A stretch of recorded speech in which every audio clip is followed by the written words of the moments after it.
نہیں رہتا، اس کے بارے میں بتا دیا ہے۔ ڈینگی بخار سے بچنے کی تجویز دے دیں۔ میرے محترم بھائیوں، ڈینگی بخار سے ایک بات یاد رکھو، بخار کوئی بھی ہو اس کو برا نہ کہو، اس کو برا، پیارے پیغمبر جناب محمد صلی اللہ علیہ وآلہ وسلم نے فرمایا بخار جہنم کا بھاپ ہے،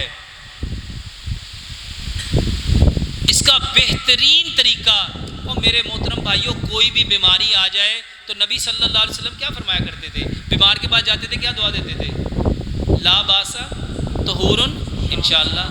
او کوئی حرج نہیں ہے اس بیماری کے آنے میں، کوئی حرج نہیں ہے اس بیماری کے آنے میں، یہ تو آئی ہے تمہیں پاکیزہ کرنے۔ میرے محترم بھائیوں، بیماری پاکیزہ کرنے آتی ہے۔ ڈینگی بخار سے بچنے کا بہترین طریقہ یہ ہے، سیب کے اندر سیب کا رس لو، اس میں لیمن ڈالو، ایک گلاس صبح ایک دوپہر ایک شام پیو، پلیٹلیٹس کا یہ بہترین علاج ہے۔ اس کے علاوہ ہار سنگار ایک درخت ہوتا ہے، اس کے پتے، اس کا کاوا پیو، بہترین علاج ہے۔ اس کے علاوہ گنے کا رس، اس کا بہترین علاج ہے۔ اس کے علاوہ نبی صلی اللہ علیہ وآلہ وسلم بخار کا جو علاج بتاتے تھے وہ رات کا باسی پانی، اس سے غسل کیا کرو۔